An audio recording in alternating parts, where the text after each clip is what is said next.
Le Nouvel Esprit Public, Philippe Meyer, bonjour.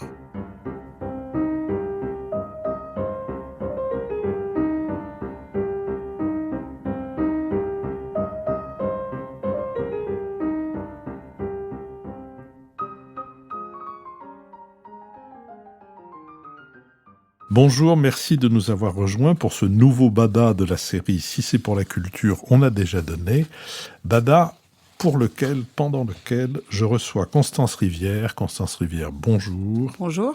Vous êtes romancière, plus largement peut-être écrivaine, et vous avez aujourd'hui la charge du musée de l'histoire de l'immigration au Palais de la Porte Dorée. Non, il y a quelque chose qui me manque dans je trouve. Il vous manque l'aquarium tropical.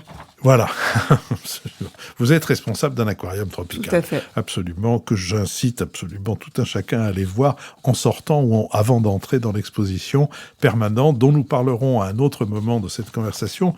Mais pour le moment, j'aimerais parler avec vous du roman que vous publiez ces dernières semaines et qui s'intitule « La vie des ombres ».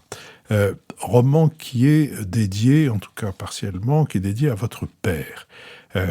Votre père était un homme de théâtre. Il a été secrétaire général de la Comédie Française, il a été dramaturge, il a tourné toute sa vie autour du théâtre et il vous en a donné à la fois la connaissance et le goût, mais il vous a aussi poussé au fond, à écrire ce roman que vous avez écrit après sa mort, qui est une plongée dans l'univers de quelqu'un de très particulier, qui est Frederick Wiseman, documentariste américain, dont l'œuvre a été proposée sous la forme d'un coffret de je ne sais plus combien de DVD, et dont peut-être vous pourriez nous dire comment vous caractérisez cet homme et cette œuvre. Alors Frederick Wiseman, c'est un cinéaste qui est à la fois plein de paradoxes et d'une richesse, de mon point de vue, inestimable. C'est un cinéaste qui a aujourd'hui 93 ans, qui continue à faire des films et qui a commencé en 1967 à tourner ce qui est en réalité une sorte de grande œuvre documentaire de l'Amérique depuis 50 ans. Quand en 1967, il a 35 ans, il est professeur de droit et il décide de faire son premier film dans une prison psychiatrique dans le Massachusetts qu'il connaissait parce qu'il y avait emmené ses étudiants pour voir là où ils étaient susceptibles d'envoyer des gens quand il les condamnait. Et il en connaissait la dégradation d'abord matérielle, les conditions dans lesquelles les détenus étaient pris, et aussi ce qu'il percevait en tout cas d'une forme de traitement fait aux humains réduit à une absence totale de liberté avec une très grande violence du contrôle des corps. Il va voir le directeur de la prison qu'il connaît, il demande à y faire un film et il dit « Moi, je viens avec ma caméra, ma perche, et je filme le réel. Je n'ajouterai aucune autre forme de commentaire. Mon seul ajout sera de faire le montage de ce film. » Il est très bien accueilli, il fait ce film, et ensuite le film a été censuré aux États-Unis pendant plus de 25 ans. C'est le premier film qu'il fait, c'est un des seuls films censurés, un des seuls films documentaires censurés aux États-Unis pendant une durée aussi longue. Et ensuite, il a décidé qu'il avait réussi visiblement à voir du réel quelque chose que personne d'autre ne voit. Et il est parti en quête de cette œuvre qu'il a construite autour des institutions américaines. Il est parti dans un hôpital, dans un zoo, dans un tribunal, dans une station de ski, un port de pêche. Et ce qui est fascinant, c'est que pour certaines personnes, Frederick Wiseman est une espèce de star immense qui a inventé le cinéma du réel. Et pour beaucoup, il est quand même encore un inconnu.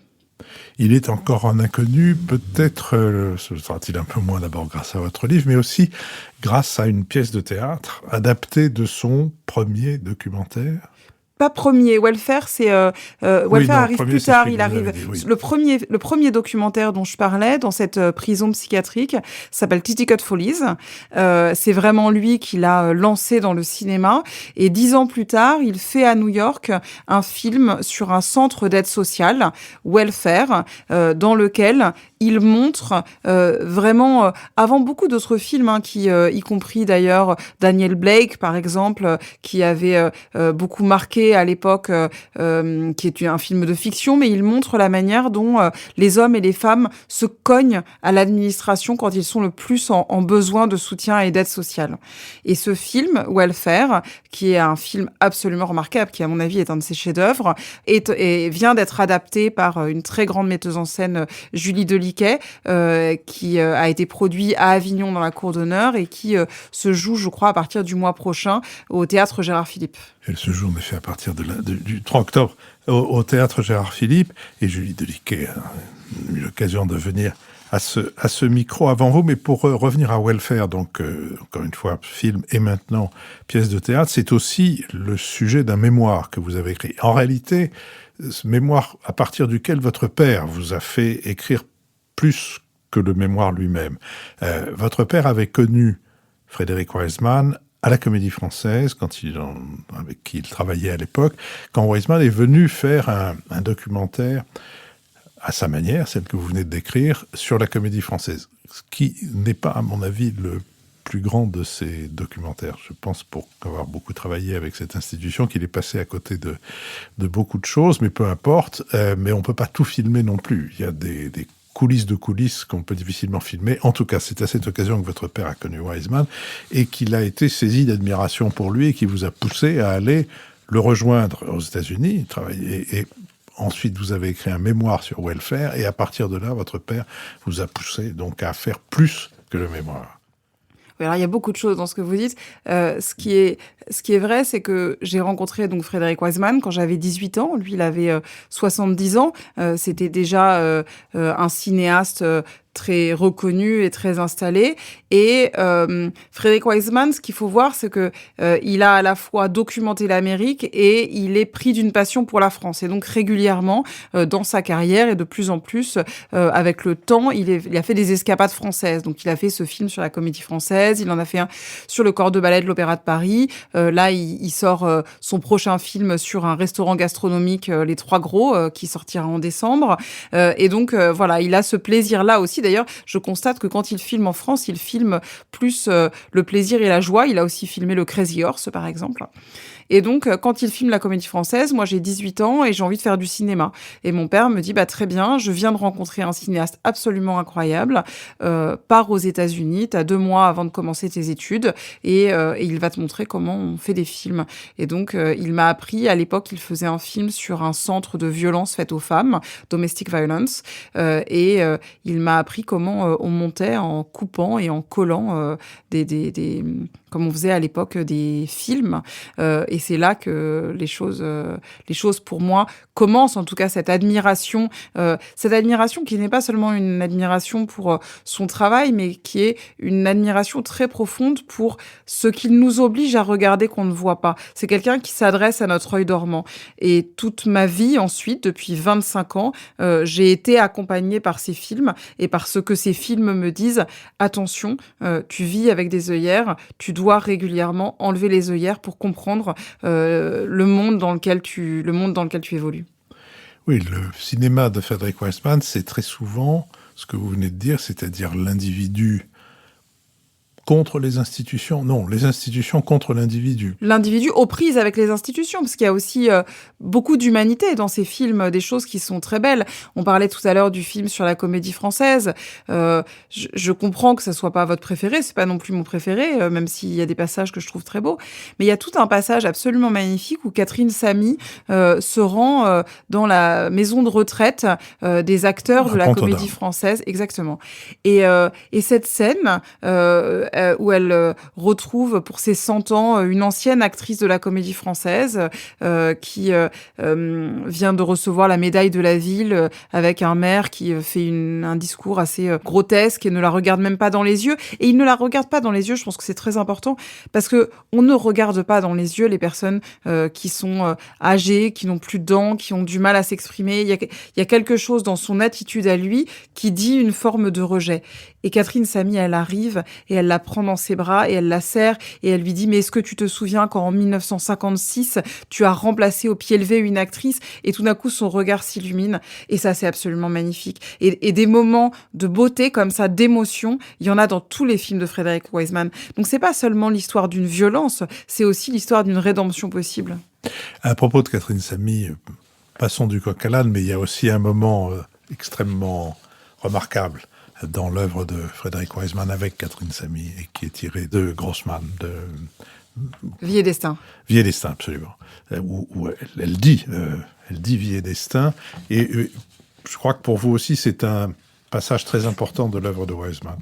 Oui, Frédéric Wiseman, il a acheté de manière assez rocambolesque d'ailleurs, les droits d'un chapitre de Vie et destin de Vassili Grossman, œuvre qui elle-même a connu un destin très particulier puisque elle a d'abord été censurée, volée, l'auteur emprisonné avant de réapparaître des années plus tard et d'être publié bien après la mort de l'auteur. Et dans Vie et destin, il y a une lettre d'une femme dans un ghetto dans un ghetto juif, qui sait qu'elle va mourir et qui écrit à son fils ses dernières pensées, qui est une lettre à la fois qui est une déclaration d'amour absolument magnifique à ce fils qu'elle aime et en même temps avec une forme de violence et de colère parce qu'elle dit mais vis désormais avec ceux qui te seront plus chers que ta mère. Et cette lettre-là, elle dit quelque chose du rapport à l'humanité, du rapport à l'amour, du rapport à la perte, du rapport à la disparition qui est absolument sublime. Et Frédéric Wiseman la met en scène. C'est un film très court qui dure 1 heure, que vraiment je pense tout le monde devrait voir, où Catherine Samy est seule sur scène et elle dit ce texte. Et disant ce texte, je crois qu'elle éclaire l'ensemble de son œuvre qui évidemment est émaillée de cette question de la disparition, du souvenir de la Shoah, de l'humanité qui à un moment a disparu derrière des nombres et des ombres qui continuent à peupler nos vies.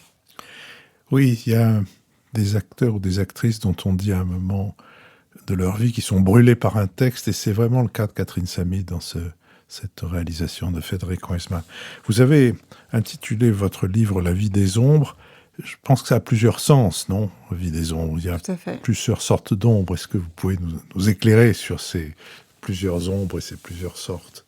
Je pense même que le moment où j'ai trouvé le titre m'a permis de finir le livre parce que la vie des ombres, c'est évidemment au sens premier la vie que Frédéric Wiseman redonne aux ombres qui peuplent les institutions et qui peuplent le quotidien en fait. Quand il fait ses films, il raconte une autre histoire de l'Amérique et il s'intéresse à des personnes qui sont en général assez peu au centre des œuvres. On dit souvent que pour faire une œuvre importante, il faut que ce soit une personne ordinaire dans une situation extraordinaire ou une personne extraordinaire dans une situation ordinaire. Mais lui, il filme des personnes ordinaires dans des situations ordinaires et pourtant c'est extraordinaire. Et donc c'est d'abord ces ombres-là qu'il fait vivre.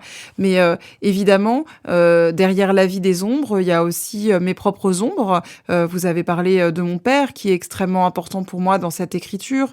Ce que je ne dis pas, mais que je peux vous dire ici, c'est que en réalité, quand j'ai commencé à écrire des livres, mon père lui-même écrivait. C'était à la fois un homme de théâtre et aussi un dramaturge. Et il écrivait magnifiquement. Et je n'ai jamais osé lui dire que j'écrivais parce que je ne savais pas comment je pouvais m'inscrire dans cette filiation-là. Et je n'ai pas pu lui dire parce qu'il était malade au moment où j'ai commencé vraiment à assumer ce désir d'écrire. Je n'ai jamais su trouver les mots. Et puis, il est mort. Et la seule chose à laquelle je me suis raccrochée, c'est qu'un jour, il m'a dit « Il faudra que tu écrives un livre sur Frédéric Wiseman ». Et tout d'un coup, je trouvais là une manière de pouvoir répondre à ça. Et il y a cette ombre-là qui m'accompagne. Et puis, on parlait de la dernière lettre de Catherine Samy, de la Shoah, de toutes ces ombres, en réalité, qui constituent notre passé et notre histoire. Et c'est ces ombres-là aussi, ces ombres de l'humanité qui, je crois, habitent le livre. Vous dites de Frédéric Wiseman, ces films nous disent « Voyez les hommes et les femmes, ils ne sont pas des petits points qui tombent de loin, ils sont des masses de chair et de douleur qui tombent doucement pendant que vous regardez ailleurs. » Est-ce que... Enfin, il y a une un sentiment de filiation entre ce qui vous intéresse à travers Wiseman et ce que je viens de lire là, et le fait que vous soyez aujourd'hui à la tête de ce musée de l'histoire de l'immigration, où on essaye précisément de ne pas traiter les gens comme des petits points qui tombent de loin, mais cette succession, ce qui paraît logique ou paralogique, vous l'avez souhaité, ou c'est la chance et le hasard qui vous y ont conduite ? J'essaye d'avoir une cohérence à mes propres sentiments et valeurs dans tout ce que je fais dans ma vie. On parlera du musée, mais précédemment, j'étais chez le Défenseur des droits, qui est justement une institution, disons, qui essaye de corriger les défaillances des autres institutions et de remettre à certains endroits de l'humanité dans les relations qu'on peut avoir avec nos concitoyens. Ce que je trouve magnifique dans les films de Wiseman, c'est les visages. Il filme les visages de très près, en gros plan. Il a une photographie incroyable et il nous met les yeux dans les yeux des personnes qu'il nous fait entendre. Et en tout cas pour moi, c'est une obsession. C'est comment est-ce qu'on arrive à continuer à regarder les yeux dans les yeux et à écouter aussi. On parle beaucoup du regard, mais je pense que dans ces films, ce qui est dit est au moins aussi important que ce qui est vu. C'est-à-dire qu'il prend le temps. On parlait de welfare tout à l'heure, dans un centre d'aide sociale, il y a des passages qui peuvent durer 15-20 minutes avec quelqu'un qui essaye d'expliquer pourquoi est-ce qu'il est dans une situation d'une extrême difficulté et que s'il n'est pas aidé, il va continuer à dormir à la rue. Et on parle beaucoup d'idées, de valeurs, d'objectifs, etc. Mais tout ça, toutes ces idées-là, c'est pas... Un jour, Jacques Toubon, avec qui j'ai travaillé, a dit... les idéaux, c'est pas dans les terres, c'est sur les trottoirs du boulevard de la Villette. Ben, c'est ça que Frédéric Wiseman il nous montre, c'est que l'humanité, elle est à cet endroit-là et que c'est là qu'il faut essayer de l'accompagner. Constance Rivière, vous m'avez court-circuité, vous m'avez devancé en parlant de la période de votre vie professionnelle avec Jacques Toubon, le défenseur des droits. Nous y viendrons dans notre deuxième conversation et nous viendrons aussi évidemment à tout ce qui concerne le musée de l'immigration. En tout cas pour le moment, merci et donc à la prochaine fois.